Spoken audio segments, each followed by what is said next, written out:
Hello everyone and welcome to episode 96 of the History Hotline. My name is Deanna and I'm your host today. And in this episode I will be sharing an interview I did with the wonderful Tionne Parris, who we'll learn about more in the episode, but essentially is a member of the History Matters editorial team, a coordinator in the Young Historians Project and a PhD candidate, looking at radical black women in the US and Black Power movements.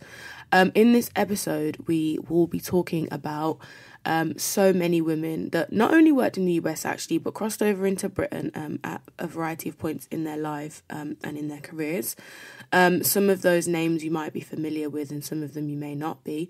Claudia Jones being one of them, Eslanda Robeson, Angela Davis, Vicky, Garvin, Louise Patterson, just to name a few of the people we'll be speaking about today. And this episode, it kind of like hits two series at the kind of intersection as we get to this middle point of Black History Month in the US, still thinking about some of these US histories that kind of cross and connect with the UK, but also with the fact that we have a little ongoing series that is less frequent.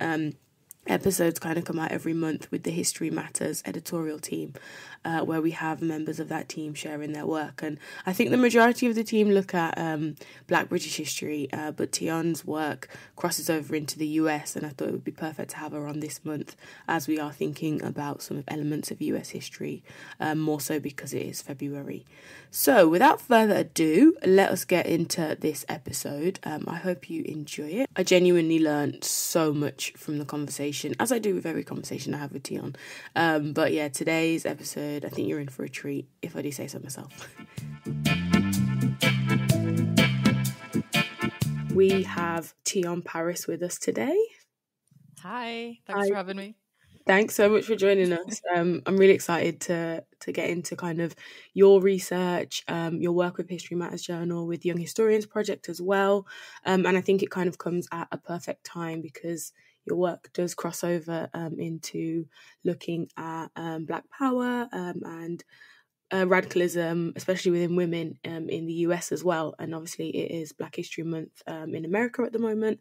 So I thought it would be perfect to have you on this month as part of this kind of crossover, looking at the two places.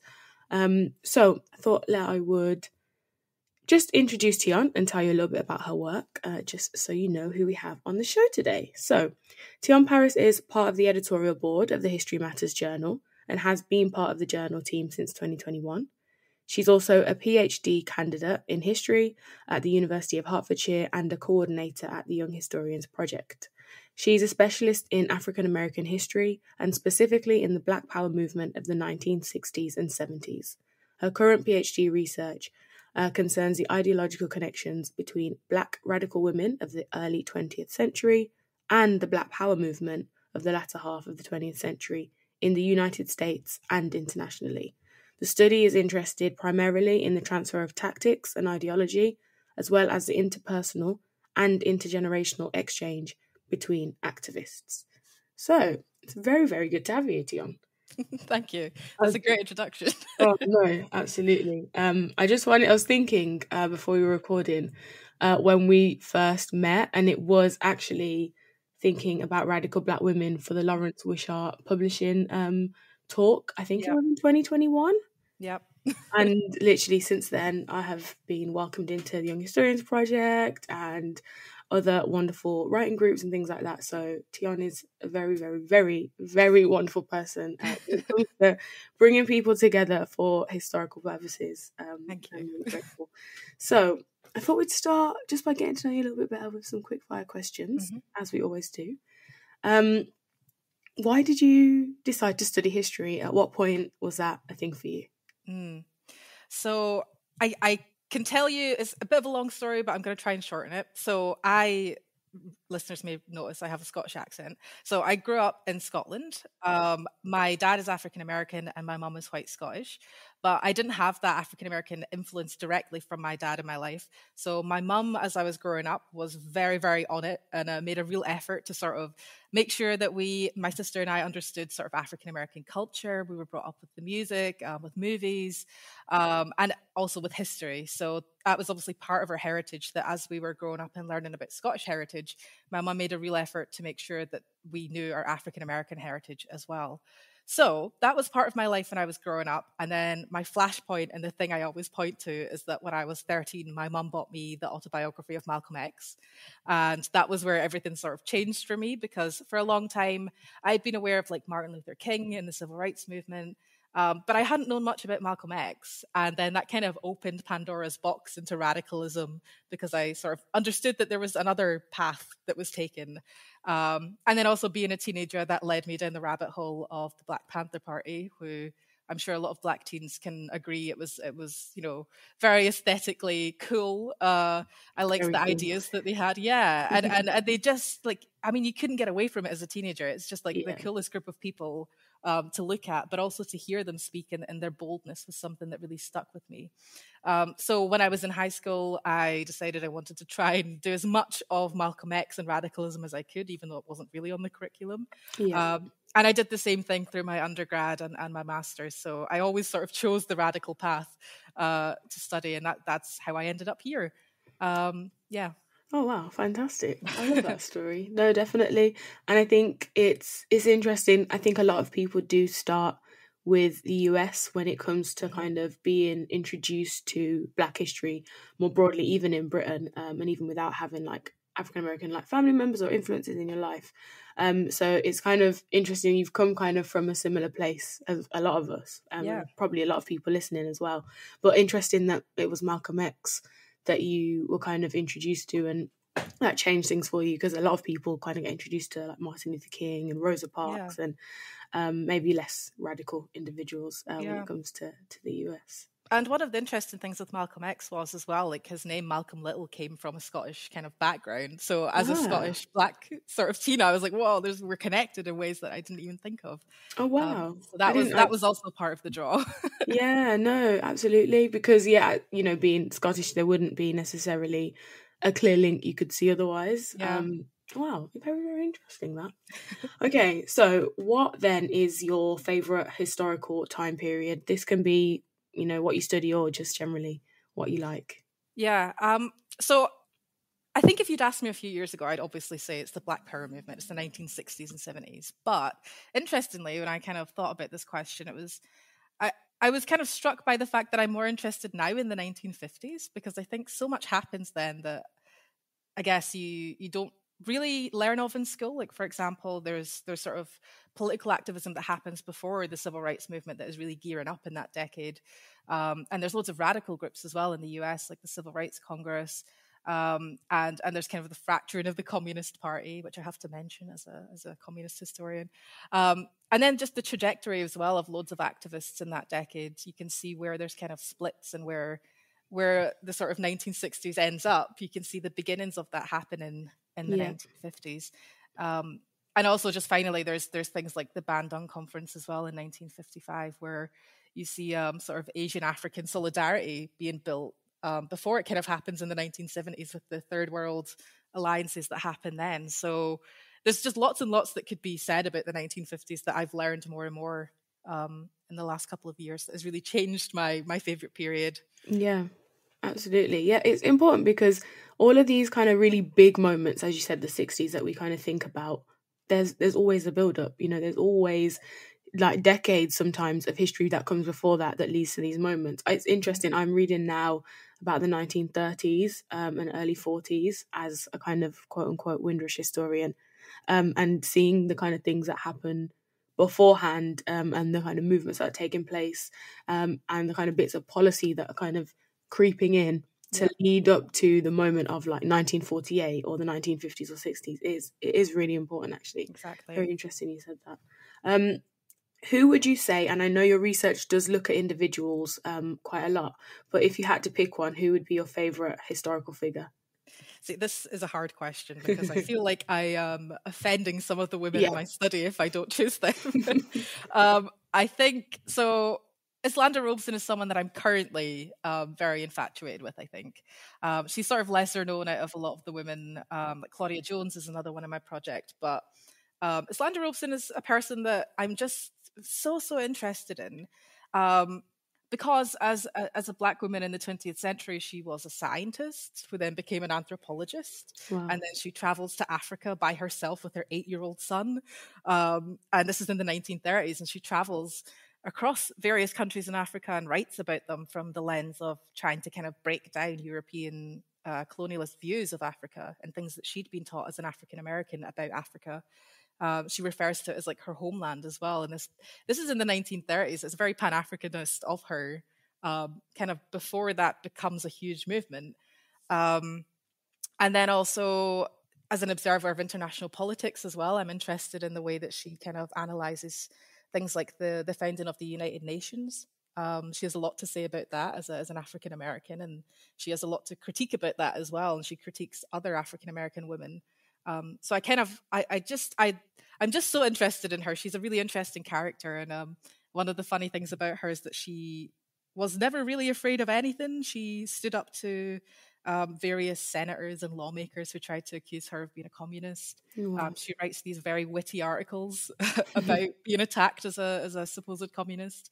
And then she said the only thing she was ever afraid of was cats. So I really love that. Like, she said that to sort of senators in the House, and that is just so bold. And I aspire to be that, I don't know, that strong one day. But I see except for cats. Yeah. No, I don't mind cats too much. Maybe you're in better stead. Oh wow. Do you just thinking about? I know Eslanda Robeson comes up in your PhD work as well. Mm-hmm. Did you start then thinking about some of these women and some of their lives, or did you start looking at, as you said, like radicalism, and then these women kind of fit into that? Like, what came first? So it worked backwards, actually. So my master's was on the prison abolitionist movement in the 1960s and 70s in the US. So Angela Davis was a huge kind of central figure in that thesis. Yep. And what I was interested in was the fact that Angela Davis obviously is an icon now. And I thought it was interesting that that was the only woman I knew of. And one of the parts of her autobiography, she mentions that the prison or the jail that she was first put in, she requested books, and they might have been the books of Claudia Jones. And I was like, hold on, what? And then I kind of read backwards from there and realized that, there's a lot more to be known about Black communist women and Black radical women in particular. And the way that there is a kind of lineage and a direct line you can draw through the 20th century of these women who came before Angela Davis and did a lot of work that now we are just now kind of unearthing. Yeah, absolutely. That's so interesting. And yeah, they are all, of course, connected. And probably, I'm sure there are more connections to draw out between the work of these women and how they would have influenced each other as well. Mm-hmm. So we've gone with Eslanda Robeson as your favourite. Is there a historical figure you wish more people knew about? Can I pick one from my... Of course you can, yeah, definitely. Okay. So I think Vicky Garvin, who is one of the women in my project, she was a union activist and also part of the Communist Party. But in terms of the network of women that I look at, she's one who's been, I think, slightly less studied. There's a lot of small piece kind of articles about her and a lot of like journal articles that are really interesting, but I pray for a full biography of her one day. I'm not convinced I will be the person to write it, but I can't wait to see the kind of entirety or the totality of her life, because it's so interesting. She joins the National Negro Labour Council in the 1950s, and she's part of a lot of sort of delegations and is involved with the women in my project. And then she hosts Malcolm X in Accra in Ghana in 1964 and has a good relationship with him. And then she goes off and lives in China and is the sort of Black left representative of African Americans there. So she lives this really interesting life where she stays in a bunch of different places across the world. And yeah, I can't wait for there to be more out there about her. Definitely. I mean, she's not a woman that I had heard of until you said it today. So hopefully speaking about her on this, or maybe there's someone out there listening that's going to write that book, or maybe you're going to do it, Tionne. You never know. No pressure. No, none at all. think we've got enough of that doing PhDs. Right, so you are a member of the History Matters editorial team. And I just wondered how you kind of came into contact with History Matters. Why is it you decided to join, and how it kind of, influences your work or impacts the work that you do? That's a great question. So I joined History Matters. I was part of the Young Historians Project first. Yeah. And I was approached to join History Matters because I was aware of it, but I hadn't been involved kind of behind the scenes yet. And obviously, as a historian, someone who's doing a PhD in Britain, kind of linkages to Black Britain as well. I think the people at History Matters were like, yeah, this makes sense to sort of bring me in. Yeah. And I think for me, as a historian who looks a lot at magazines and newspapers and independent publishing amongst Black left kind of groups, I thought it would be really interesting to see what goes on behind the scenes, to see the kind of machinations behind producing a publication. And then also there's the community aspect, kind of being able to ally with like-minded historians who are also passionate about sharing these underserved histories. So that was how I joined. Yeah. Yeah. Wow, definitely. And how has the kind of insight been then, being kind of behind the scenes of a journal like History Matters? Have you noticed anything, or can you not necessarily draw similarities to the like journals and publications that you read, but are there any things that have been interesting to note? I think the main thing is the sheer amount of work and meetings that go into putting these things together. I guess I've never thought of the various steps that it takes, the various decisions that have to be discussed. And then, of course, seeing the range of submissions that come in is for me really interesting, because I think that, for me anyway, as a historian who has largely focused on the US and now sort of looking more internationally, I will admit I did not know enough about Black British history, and that is also like kind of an indictment on the curriculums that we are taught. But also, interestingly, as someone who grew up in Scotland, which is somewhat culturally different in a lot of ways, I never gravitated towards Black British history because it just felt very London-centric and a very different culture than the one that I'd grown up with. So I think being part of the History Matters Journal has been a real learning exercise for me as well. Like, I learn as much from the submissions and from the various sort of contacts that we make within the journal, as well as sort of helping to put it together. So it's a really rewarding experience. I definitely find that interesting, especially to the point of like knowing about Black British history, because the History Matters journal is kind of focused on the African Caribbean people in Britain and the kind of things they've done and moments and events and whatever else. But as you said, I think initially as well, and maybe now I think we're getting a bit better with regional histories when we think about Black British history, but you wouldn't see Scotland. And it's interesting that we say Black British history as opposed to like Black English history, to include Scotland, Wales, Northern Ireland. But how much of that history do we actually ever talk about? I don't think I could tell you anything about Scotland except for, is there a footballer played for Celtics? Yeah, I can't remember the name now, but yes. Arthur Wharton? No. Walter Tull? One of them. I can't remember. Yeah. Sorry. I'm not gonna edit it in because that'll make me look good, and I didn't know. I definitely know who you're talking about. Yeah. I've heard it before. Yeah, literally. But that's it. That's all I can point on for Scotland and Black Scottish history. Do you think, I know you're not like based in Scotland at the moment, but is there an effort in Scotland to bring in Black histories, or is it quite different with the way things are going there? So I don't know anyone that's sort of school age in Scotland, so I couldn't tell you. But when I was at school, which was, I guess almost 10 years ago. God, I'm not that old. Like 8-ish years ago, our curriculum was entirely African American, if there was any Blackness in it. Okay. So there was nothing about Black Britain. So things that happened, I guess when we talk about Black Britain in the sense of sort of regular curriculums, it's always kind of England that they look at. There was nothing like that in my curriculum. And even what we did get of Blackness was the civil rights movement, and that was it. So again, still very, very limited. And I think part of it is that in Scotland, there just isn't a huge amount of research that's been done into Black Scotland.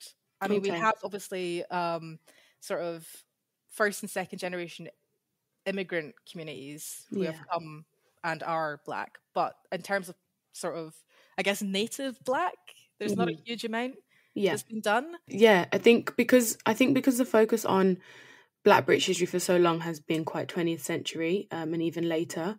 Yeah, it does exclude probably any earlier histories, and regional histories are even further behind that. But then I'm thinking, just mentioning Scotland, I think the only links of Scotland that I would maybe consider being part of like Black British history would be links to slavery and Scotland's links in different parts of the Caribbean.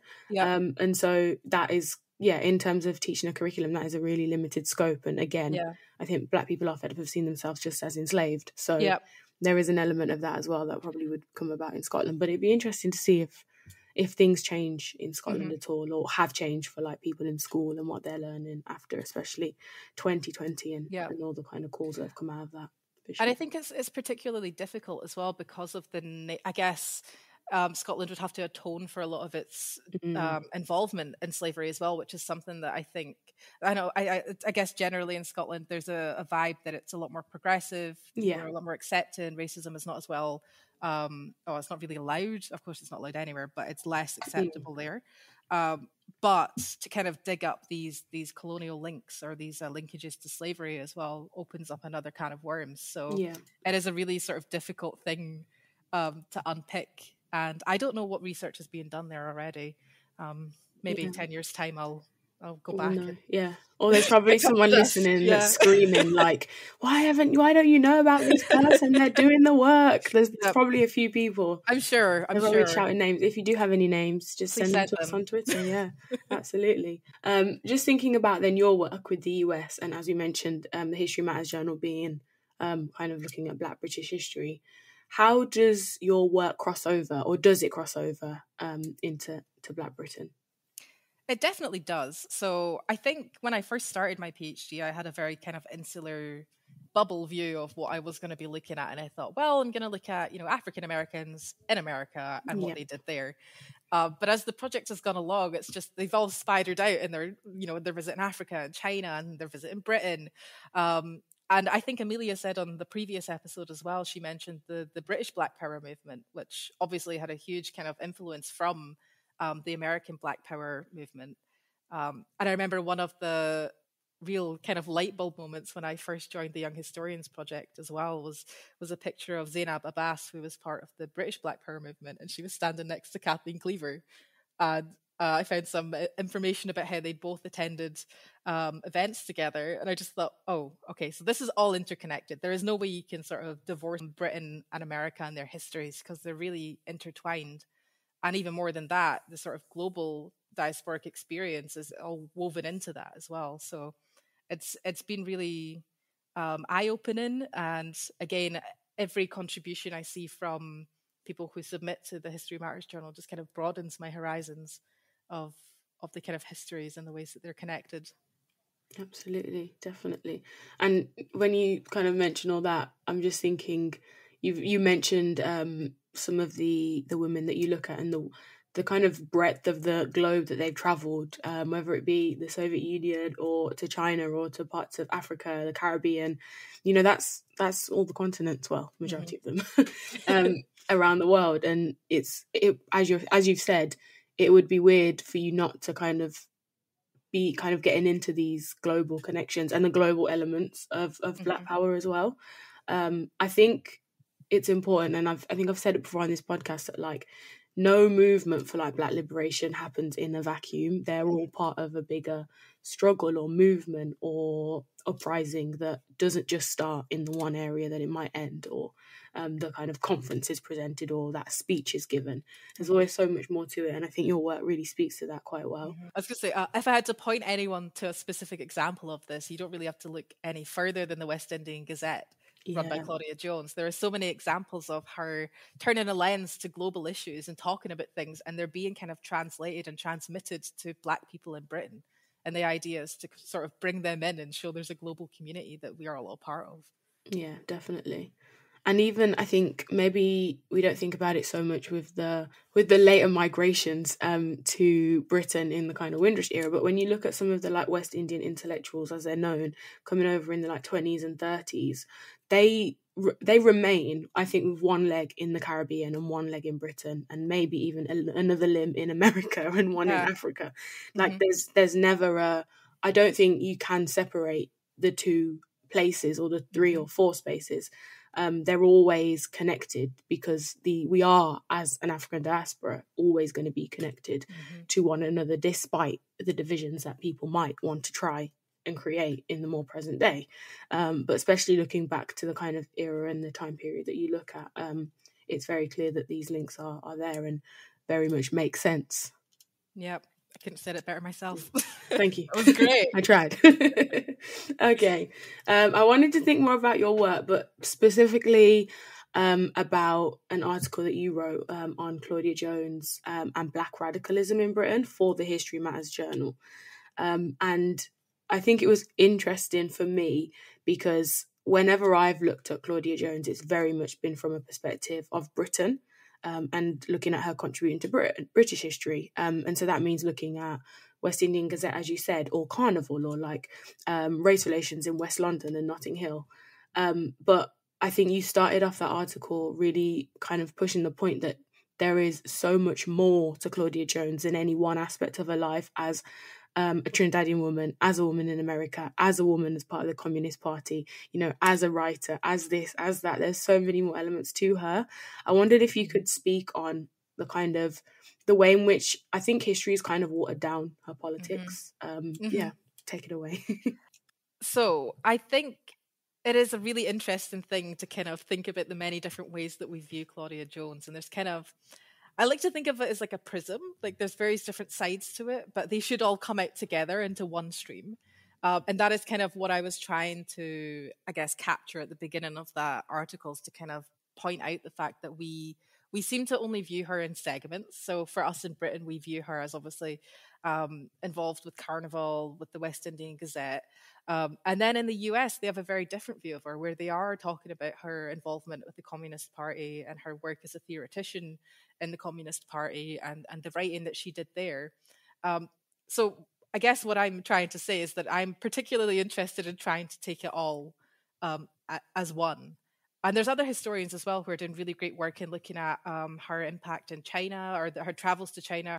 I think that was the main thing that I wanted to get from the article, was to point out, how she is sort of more than just one thing. She's more than just the Claudia Jones that was in Britain, the Claudia Jones that was in the US, and the Claudia Jones who traveled everywhere. These were all the same person. Yeah. And the impact as well that she had was not just on Britain and not just on America. It was, you know, with all of the people who circulated and traveled globally in that sort of the decade between 1950s and 1960s in particular.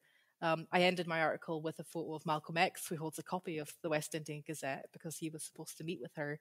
And I think that is a real moment in history where it's like, well, what if it had just been different? Like, how would this have ended if she had not passed away and she had actually met him? Like, how would that have changed who he was? How would that have changed? Like, what would she have done in the years afterwards? Yeah. So it's one of those big what ifs that I love to sort of mull over and think about, because I think when you consider that kind of titan of civil rights history, Malcolm X, being connected to Claudia Jones, you really can sort of broaden the perspective of who had helped kind of influence even him to the point that he had gotten to, and what he might have thought and might have done had he met her. Oh, could you imagine? No, It I makes can't. me sad, yeah. Yeah, no, exactly. Because, the timing of it all. Yeah, and had she maybe been in the US still, or, I didn't know, wow. I've never let my brain wander to that place.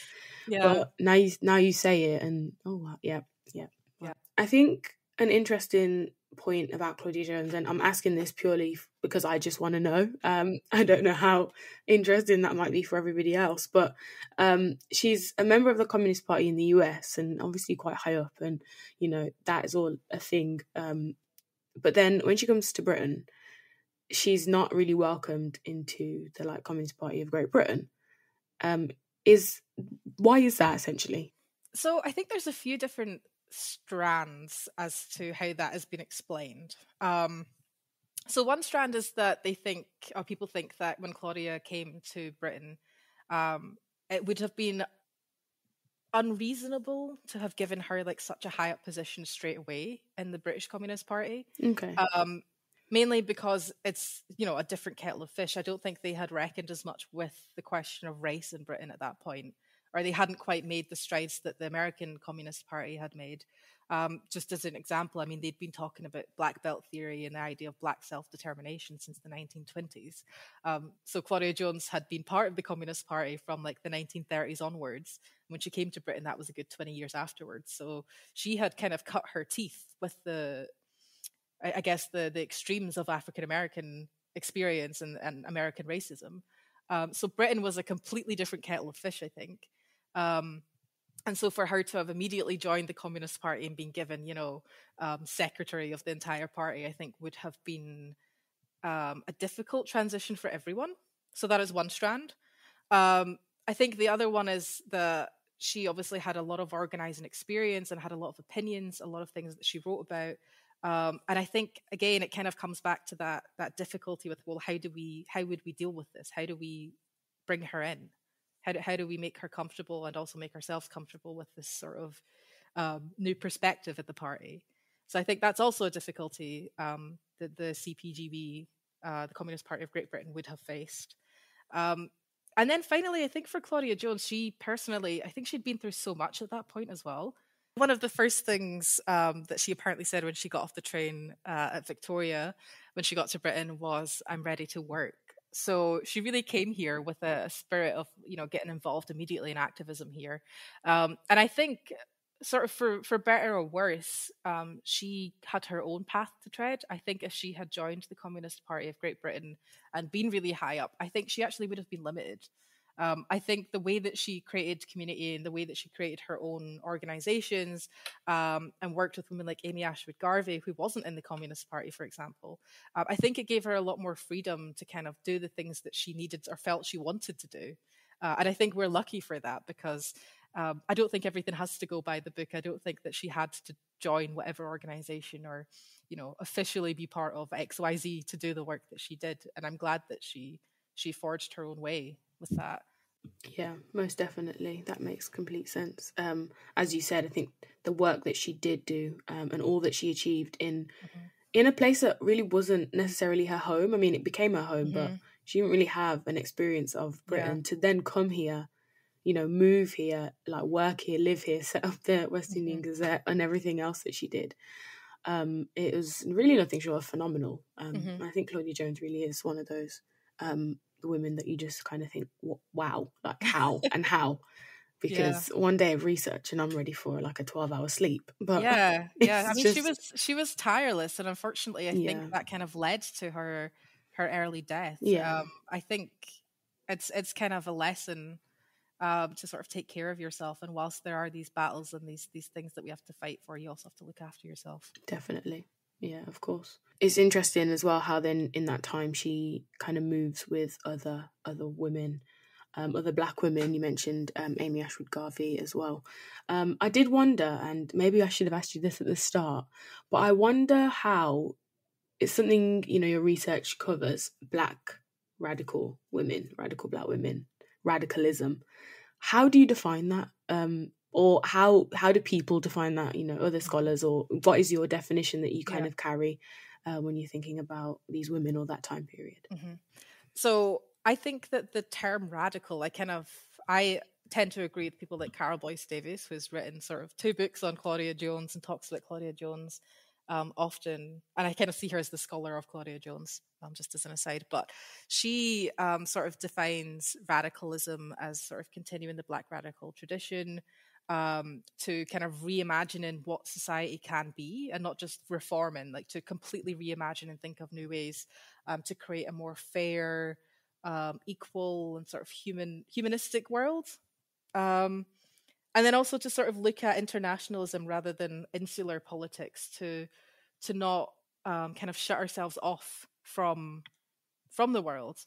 one of the interesting things that I came across a while back was an article from Eslanda Robeson, or part of a book actually from Eslanda Robeson, where she, I don't think I can quote it directly right now, but she talked about meeting a European when she went to Africa, specifically a colonialist is what she called him. And she sort of tells him off because he says, "Oh, your son, he's so smart. It's a pity that he's black." And she says, "What? It's so out of pocket. It comes out of nowhere. You were going to say that. Exactly. But she is so incensed, and she writes this really, really, I think this really powerful response to it, because her response is not that, "Wow, that's just super racist. I can't believe you said that." She's kind of like, I can see right through you. I see the problem here. Like, you have shut yourself off from the rest of the world because you're so convinced that whiteness is superior, and that the society is superior, and all you've done is kind of make a small box for yourself that you live in. So I think in terms of radicalism and that generation of radical women, they're always looking outwards, and they're trying to expand and trying to sort of include the rest of the world in the fight for a fairer, more equal, less racist society. So I think when I think of radicalism, it's obviously like leftist radicalism that I'm looking at. So it just includes all these sort of these ideas that make not only the conditions of Black women less exploitative, but also I can't remember what the phrase is that Carl Boyce Davies used, but she said something like, when Black women move, the rest of the world moves. So when things get better for Black women, things get better for everyone, because just by definition, but everything gets better. So that's what I think of when I think of the sort of, when I say Black radical women, it is women who want these things for society and want these improvements that take much bigger leaps forward than sort of reformist, we'll just change a line of the legislation and then things will be fine for 10 years. It's like, no, let's break all of this down and start again. Yeah, absolutely. That is, I think, the attitude of a lot of radical Black women over the ages of, over the last however many decades. It is that attitude of, we need to burn this down and then build it back up to be equitable for all. Absolutely. Very interesting. Wow. I'm learning a lot today. I'm enjoying this. I wondered, just because you think about, a lot of women, and you've mentioned quite a few of them for us today. Are there any more that you have in mind that you want to tell us about? Just because I'm kind of now getting quite interested in all these people that I'm going to go and research after this is finished. So I can tell you, I mean, there are lots of women in my study. Another one who is really central, though, is Louise Thompson Patterson. Yeah. And in Britain, I don't think we really know much about her. No. She does sort of most of her activism in the US. But she is someone who really sort of, so my project looks from 1930 to the 1970s, and she is just like, you could draw a straight line through all of the things that she's involved in from 1930 to 1970. And she's a really phenomenal activist. She brings together lots of women, for example, in the 1950s, when a lot of Black left radicals, usually the men, are being arrested and accused of being communists and having to sort of go along to trials where they have to answer to senators and various other government officials to say that I'm not a communist. So Louise Thompson Patterson forms this organization of women that includes women like Claudia Jones, who, well, she's there from afar because she's on house arrest at the time, but she says, I support you. I wish I could be there. And all of these women get together in 1951, and they decide that they're going to convene in Washington, D.C., and they go and they sort of speak out against the repression of the men in their lives, like various husbands or people that they were close with. And it's this moment that is just really inspiring, because it's women who sort of put themselves on the line. And they had been activists for a long time, but obviously one of the things I'm trying to unpick in my project is the gendered aspect. So the way that a lot of the men get swept up and arrested and sent to prison. Claudia Jones is the only woman from that Black left radical network of women that is arrested and imprisoned and exiled eventually. So I'm really interested in how some of these women, didn't have that kind of fate. But one of the things that's often argued is that Claudia Jones was, she was an immigrant, and she also was arrested because she gave a speech on International Women's Day, which was specifically about uplifting women. So there's lots of aspects of gender and obviously the migrant experience that are tied up with Claudia Jones's experience. And I really recommend people like Carol Boyce Davies to read more about that. But yeah, so anyway, Louise Thompson Patterson is someone that is really, really interesting. She also is part of Angela Davis's defense committee in the 1970s.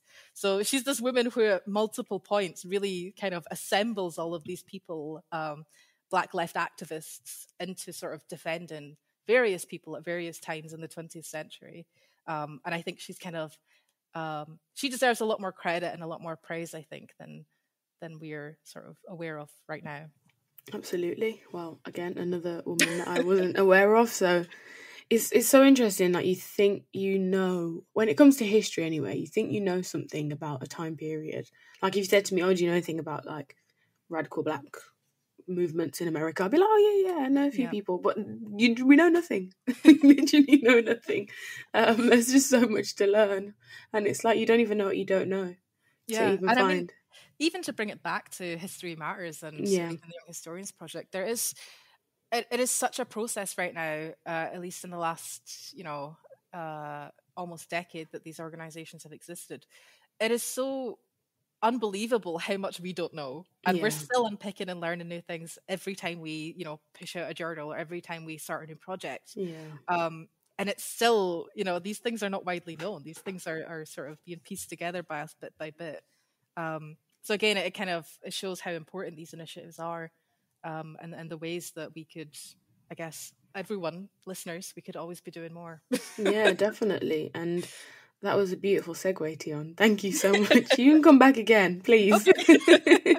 Because when it comes to the History Matters Journal, it is a free and accessible. It's like the most accessible thing you can possibly read if you want something to read about Black British history. It's literally available by PDF download online. You can read it from a phone, from a tablet, from a computer, whatever.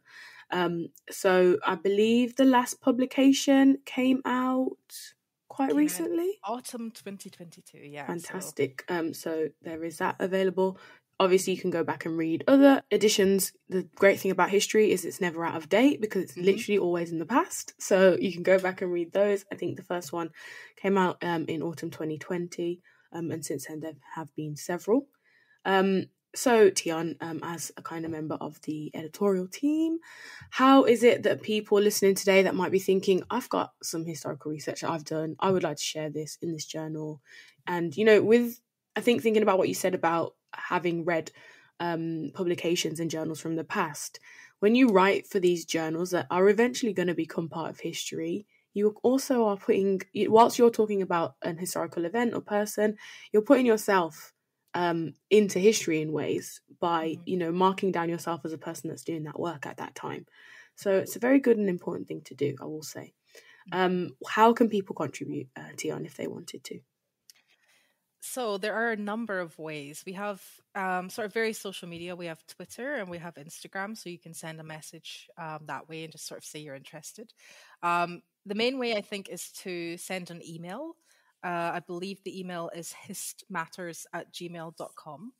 And I think just to sort of give some context as well. So the journal is, I guess, technically an academic pursuit, but we accept submissions from literally anyone. As long as it's about Black British history, you can submit a piece of archival material, you can submit, a short article, you could submit a review of a book on Black British history that you may have read. So there are lots of ways to get involved, and we cater to all kinds of age groups as well. If you're a school-aged person, or if you're someone who's at university, or if you're retired, you can also submit to the History Matters Journal. The main thing is that, as well as being available, this is a kind of democratized platform where people can talk about all aspects of Black British history.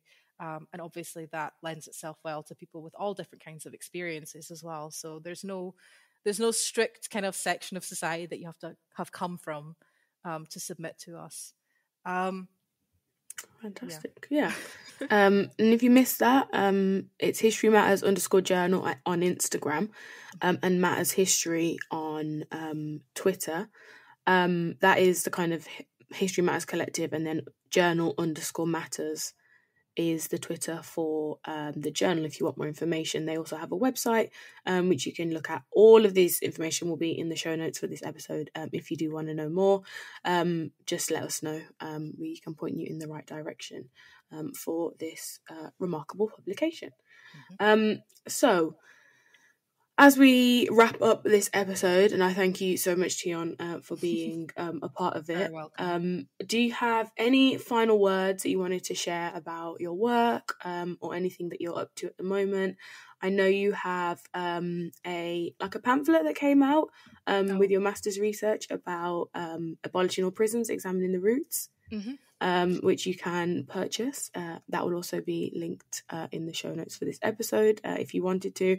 Tionne's work, obviously, at the moment is what she's spoken about today is focused on the article she had written for the History Matters Journal and for her PhD.